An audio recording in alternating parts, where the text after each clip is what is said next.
João falou, aqui você tem o seu tempo, ali vai aparecer o seu tempo. Então, né? Aí, João. E, por livre e espontânea vontade, eu não vou fazer a citação aqui das nominatas, porque o João não só falou assim que não era necessário fazer, mas se você começar a fazer, o microfone para de funcionar. Mas não poderia deixar de, pelo menos, fazer aqui uma citação muito importante da minha esposa, Regina, que está aqui me acompanhando, que tem me acompanhado sempre.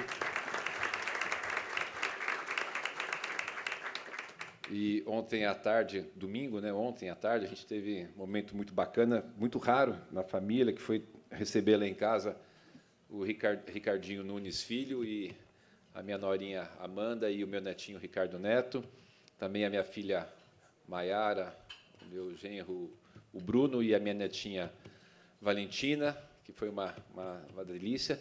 O melhor de tudo isso é quando você ensina o seu filho, meu filho Ricardo Nunes, saber fazer churrasco. Então, você fica só paparicando os netos, João, e o Ricardinho, filho, ficava lá fazendo o churrasco e a Regina babando os netinhos. Muito obrigado pela oportunidade de estar aqui, cumprimentar o João e todo o LIDE, pela oportunidade de poder estar aqui com vocês. E eu preciso, em nome de todos aqui, principalmente das mulheres, fazer um cumprimento às nossas vereadoras presentes aqui, a Zoe Martins, a Sandra Santana, a Sandra Tadeu e a Amanda Vettorazzo. Obrigado pela presença de vocês, minhas queridas vereadoras. Agora vocês votam tudo que mandar lá, hein, gente?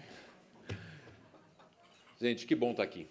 Poder, depois de uma eleição tão difícil, uma eleição que eu acho que acabou sendo um exemplo para o Brasil de que a gente precisa ter com relação à seriedade nos temas quando se disputa um cargo eletivo e que vai definir a vida das pessoas, somado ao resultado. Acho que essa eleição demonstrou para o Brasil todo que não são os ataques, né, o quanto eu, a minha esposa, a minha família fomos atacados, e fora o contexto geral de ataques, cadeirada e xingos, de que não é isso que a população deseja. Quanto mais as pessoas atacavam, a rejeição aumentava. Acho que vai ficar como exemplo para as próximas eleições de que, naquele momento, pode ter uma impressão de que está se saindo bem, mas, no final das contas, a população quer alguém que realmente tenha compromisso, seriedade, tranquilidade, equilíbrio para poder cuidar das suas cidades, para poder cuidar da população. Então, de antemão, queria agradecer aqui a todos aqueles que puderam me dar essa oportunidade de continuar por mais 4 anos, de continuar esse trabalho importante da cidade, né, e também aqueles que não votaram, também o meu agradecimento, que agora a gente está à frente da maior cidade da América Latina para trabalhar para todos. Fazer um pequeno resumo daquilo que a gente vem desenvolvendo, e eu estava aqui, quando cheguei, conversando com a TV LIDE, e o rapaz me perguntou, olha, o que significa vir aqui no LIDE, ter esse encontro tão importante, empresários e empresárias de sucesso, que representam o grande PIB do país, que gera emprego, que gera renda. Eu falei, olha, representa muita coisa, mas, em especial, eu diria que é uma questão de sintonia. O que o LIDE faz, o que a gente está realizando aqui hoje, e que o LIDE faz em outros eventos que ele organiza, eu acho que é muito a questão de gerar uma sintonia. E sintonia entre o quê? O poder público e o poder privado poderem estar trabalhando em sintonia para se desenvolverem. O que seria do poder público sem ter o privado atuando, sem ter o privado forte, gerando emprego, gerando renda, pagando seus impostos, contribuindo com a arrecadação? Nada. E também, se você tiver um setor privado sem o apoio, ou pelo menos sem o poder público atrapalhar, aonde que vai conseguir chegar? Não consegue avançar muito. Mas, quando a gente coloca em sintonia essas ações do público e do privado, daquele que cuida da organização da cidade, que faz a gestão da cidade, com aquele que empreende, gera emprego e renda, acho que a gente vai somando resultados muito positivos. Vocês vejam aqui, por exemplo, em São Paulo, essa questão que a gente tem trabalhado de forma muito forte com questão ao meio ambiente. Está aqui o Renato Nalini, nosso secretário de Mudanças Climáticas, e, por exemplo, a Milena, que de uma empresa que fabrica ônibus elétricos. Quanto que é importante para a cidade de São Paulo diminuir a emissão de poluentes. 64% da emissão de dióxido de carbono que é emitido na cidade de São Paulo é proveniente dos 7 milhões de carros e 1.300.000 motos. A grande questão é que metade disso, aliás, mais que a metade, 55% dessa emissão é proveniente dos ônibus a diesel. Então, o que nós temos que fazer? Diminuir e até eliminar a circulação de ônibus a diesel, colocando outros tipos de ônibus que não seja poluente. E aí entra a indústria, produzindo, gerando emprego, o interesse da cidade em fazer aquisição, e que, no final das contas, a gente vai ter um ganho não só do meio ambiente, mas também com a questão da saúde, diminuição das doenças respiratórias, cardiovasculares e, inclusive, a questão da saúde financeira.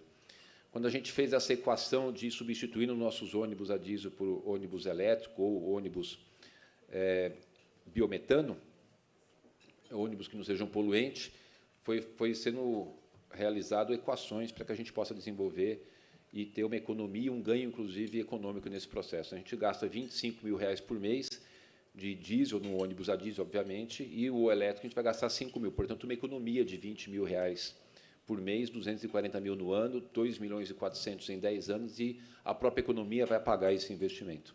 E assim que a gente tem levado a nossa administração como equipe muito boa, né? Está aqui o Orlando Morando, que teve a sua experiência lá em São Bernardo do Campo como prefeito, tem os demais secretários que estão atuando para poder continuar que essa cidade seja a cidade da vanguarda, que sempre está inovando.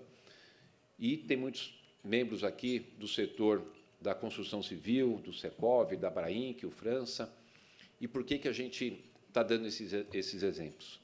Quando a gente vai lá e gera uma legislação, gera um ambiente que esses setores possam estar produzindo unidades habitacionais, está gerando emprego, está gerando renda, diminuindo o nosso déficit habitacional, e a gente está podendo, em parceria com eles, fazer com que as pessoas tenham acesso à sua moradia, é tudo aquilo que a gente deseja. Então, cada exemplo que a gente for falando aqui, a gente vai estar com situações que envolvam o poder público e que envolve o setor privado. E é isso que a gente tem desenvolvido. Nós tivemos 69.800 empresas que vieram para a cidade de São Paulo, só de 2021 até dezembro de 2024. Você imagine isso, 70 mil empresas que já existiam em outros estados e municípios, mudaram para a cidade de São Paulo, porque enxergaram aqui questões fundamentais, como eu escutei da Milena Palumbo, da GL, que cuida lá do AMB, cuida também do Centro de Exposição a Imigrantes. E um dia que eu estive lá assinando o contrato da concessão, ela dizia para mim o seguinte: olha, prefeito, uma das questões que fez essa empresa grande, francesa, vir para a cidade de São Paulo, investir na cidade, é a segurança jurídica.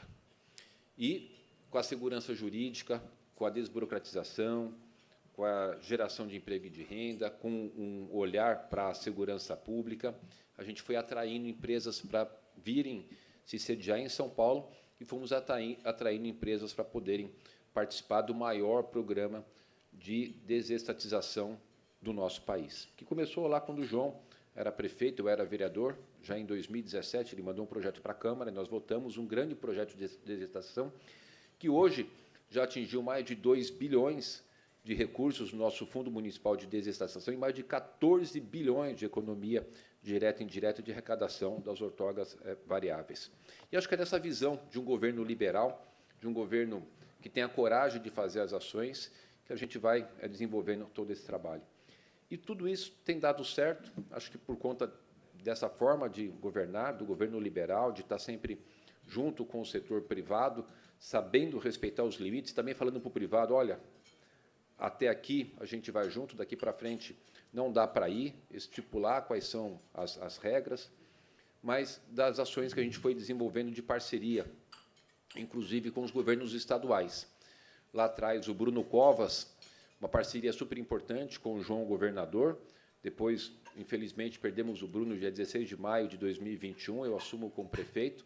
Continuou de forma muito forte essa parceria com o governo do Estado, e hoje né, deixar aqui para vocês um depoimento muito importante, que é a parceria que continuou com o governador Tarcísio de Freitas, que tem sido um grande parceiro da Prefeitura de São Paulo, tem realizado um grande trabalho, uma sintonia sensacional em tudo que a gente vai desenvolver na área da saúde, de mobilidade, na área de segurança. Vejam vocês o sucesso que tem sido o Smart Sampa, com um número já muito elevado de foragidos presos que foram para trás das grades, 898, se não mudou enquanto eu almoçava aqui, por enquanto é esse, 898 presos. E que a gente conseguiu fazer através da Polícia Municipal sem dar um tiro. Então, quando a gente tem uma cidade que luta e que realiza verdadeiramente a desburocratização, redução de impostos, nós só reduzimos impostos, eu não vou ter tempo de falar todos os impostos que eu reduzi, mas foram vários, que esse reloginho corre para chuchu, da gente poder ter essa parceria com o governo do Estado, essa sintonia super importante nossa com o governador Tarcísio, ter uma cidade mais segura, ter uma cidade onde as oportunidades possam ser realizadas para o setor privado, onde a gente gere empregos, é de fundamental importância. Nós chegamos agora no menor índice de desemprego desde a série histórica 2002, 5,8%. Muitas empresas vindo para cá, muitas empresas abrindo. Como eu falei para vocês, 70 mil vieram de outros estados e municípios para São Paulo de 2021 até dezembro do ano passado. Abriram novas 700 mil empresas aqui na cidade de São Paulo. É um volume gigantesco de campos, de serviços, de oportunidade para as pessoas e que possibilitou para a cidade fazer algo fundamental, que é investimento. Então, batendo o recorde de investimento. Ano passado, 2024, nós fizemos 18 bilhões de investimento. Ano retrasado, 2023, foram 16 bilhões. Em 2022, 14 bilhões de reais. Então, a gente foi cada vez mais aumentando a nossa arrecadação, mesmo que nós tivéssemos diminuído impostos, com uma forma inteligente de atrair empresas, né, gerar aumento da arrecadação, reduzindo impostos, como eu disse aqui, frisando bastante, e que tem possibilitado tantas obras. Vocês vão ver que a gente está nesse momento de mudanças climáticas, com volume de água maior, caindo no período das chuvas, num tempo de espaço menor, e a cidade hoje tem um número muito menor de alagamentos e de enchentes, como tinha no passado, e a gente vai continuar trabalhando para que cada vez tenha menos, tanto é que hoje a gente está com 8 piscinões em obras, eu vou licitar mais 5 piscinões, está aqui o DICEI, presidente do Tribunal de Contas, e o nosso querido também conselheiro Eduardo Tuma. A gente teve, inclusive, essa semana passada, a publicação para a licitação do piscinão do Rio Verde, em Itaquera, que é uma das regiões que mais sofrem com as chuvas. Nós vamos fazer mais 5 piscinões. Então, são investimentos elevados e que a gente tem, com essas ações, com esse trabalho, com essa grande equipe que a gente conseguiu formar, em parceria com o governador Tarcísio, em parceria com o setor privado, cada dia mais elevar a nossa cidade para uma qualidade que é a sua grande característica. A cidade da oportunidade, a cidade da geração de emprego e renda, a cidade com solo fértil para que as pessoas possam empreender, colocar a sua sementinha do empreendedorismo, e essa semente ela vai germinar e, com certeza, vai gerar frutos, e, desse fruto, oportunidade para as pessoas. Fico muito feliz de poder estar aqui com vocês, é uma alegria enorme. João, obrigado pela oportunidade. A gente hoje tem muitas questões para comemorar, para poder dizer que São Paulo, cada dia, é uma cidade que vai se desenvolvendo mais e de oportunidade, que as pessoas vão poder receber muitas melhorias. Batendo o recorde de investimento, como eu falei para vocês, cuidando da segurança de forma altiva. Eu só espero que a gente possa agora, com os nossos 7.500 policiais municipais, homens e mulheres, com toda a infraestrutura que a gente montou, com todas as pesquisas, o Instituto de Pesquisa dizendo que a maior preocupação do povo da cidade de São Paulo é a segurança, ter aí, por parte dos desembargadores do Tribunal de Justiça, uma revisão com relação a gente colocar o nome de Polícia Municipal, porque é isso que ela é uma polícia que prende, é uma polícia que dá segurança, somado o trabalho junto com a Polícia Militar. com a Polícia Militar e com a Polícia Civil, cuidar da segurança das pessoas. Não tenho dúvida que, da nossa parte, não vai faltar vontade, coragem, muita coragem e determinação para tornar uma cidade cada dia melhor e mais segura. Muito obrigado, boa tarde.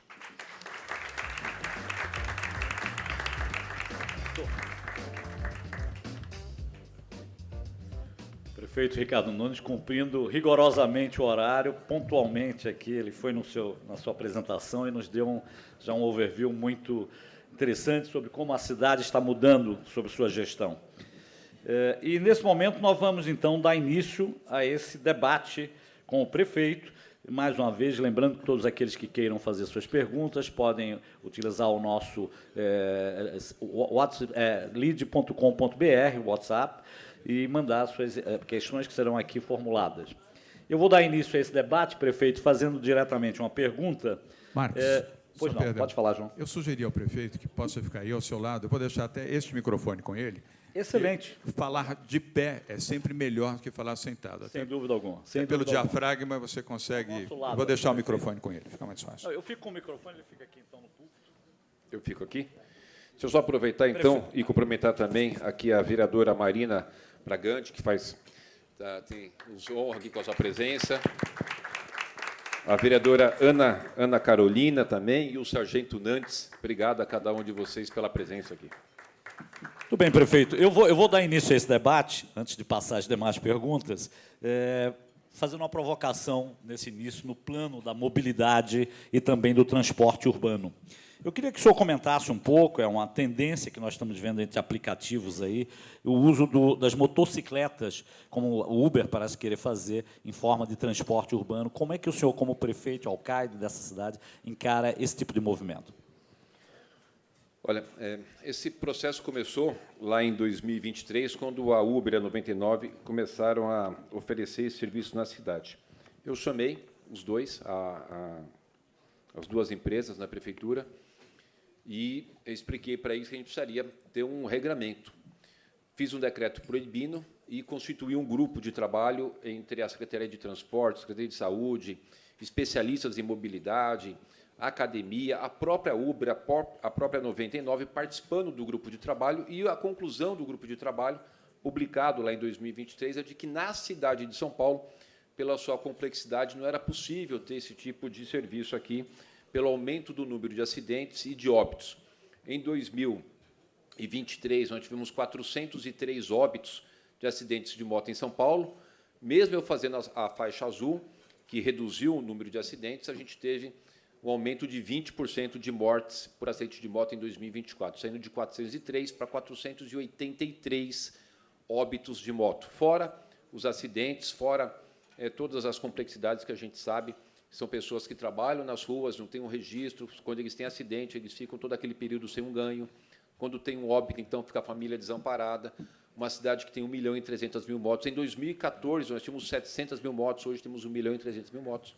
Então, pelos estudos, foi demonstrado que não era possível, por isso que hoje permanece proibido na cidade, e um recurso que eles apresentaram será julgado pelos 25 desembargadores no dia 6 de abril, e eu tenho muita convicção de que os desembargadores, com sabedoria, irão manter essa proibição aqui. Nada contra a Uber, contra a 99. Aliás, é aqui na cidade de São Paulo que tanto a Uber como a 99 mais faturam no mundo. Não é em nenhum estado dos Estados Unidos da origem da Uber, e não é nenhum local da China, a origem da 99, que eles têm o maior faturamento. O maior faturamento deles é aqui na cidade de São Paulo, com o transporte por aplicativo de carro. E o Plano Nacional de Mobilidade, no artigo 11, artigo 11A e artigo 11B, deixa muito claro que compete aos municípios autorizar ou não, e só fala da categoria B, que é quem dirige carro, não cita na legislação federal a categoria A, que é quem dirige moto, portanto, não existe autorização federal, como eles dizem por aí. Eu espero que eles continuem ganhando bastante dinheiro com o transporte por aplicativo de carro e que levem bastante recursos para suas empresas, mas que deixem a vida das pessoas em paz para que eles não morram no trânsito. Ricardo, tomei a liberdade aqui, inspirado no Luiz Fernando Furlan, que está... Cadê o Furlan? Que estava aqui. Ele foi ao médico. que às vezes faz interferência, não é uma interferência, mas é, primeiro, uma concordância. O prefeito está certo na medida que ele está adotando, ele não está errado. Agora, a busca da alternativa. Como alternativa, pode ser uma boa oportunidade para se implantar aqui em São Paulo os tuk-tuks. Quem já foi à Índia, quem já foi a Delhi, quem já foi a Agra, quem já foi a Mumbai, vê milhares de tuk-tuks que são elétricos. Não há motocicleta ainda em condições adequadas como moto elétrica. Há bicicletas elétricas, ainda motocicletas não. Os tuk-tuks são seguros e podem transportar, além de quem conduz, 2 pessoas. Então, seria uma motivação para a indústria brasileira, principalmente, inclusive aqui a Eletra, da Milena, que você gentilmente se referiu, e aí sim, num estudo e numa avaliação feita pela Prefeitura, uma forma segura de um transporte barato para a população de baixa renda. Fica a sugestão, mas sempre com a concordância. O prefeito está certo na medida que está adotando e buscando o respaldo judicial. Desculpa ter feito essa pequena intervenção. Perfeito. Muito bom, João. Ô, João, deixa eu só aproveitar. Nesse documento que foi elaborado em 2023, com a participação de especialistas e da 99 e da Uber, nesse documento tem um artigo que diz o seguinte, que os tuk-tuks poderiam ser utilizados para esse tipo de transporte, porque não apresentariam tanto risco como a questão das motos. E uma das principais questões da moto, pessoal, é estudo, tá? Não é uma coisa que eu, que o João, que cada um aqui tem uma preferência por... Não, são estudos técnicos, científicos. Quando você tem uma moto, você põe um passageiro na garupa, ela tem uma estabilidade menor ainda, ela perde a sua estabilidade. Então, o nível de acidentes vai aumentar muito. E o que o João falou aqui, por uma coincidência, a gente nem falou, sem saber, já está previsto lá. Se eles quiserem fazer tuk-tuk, pode fazer. Muito bom.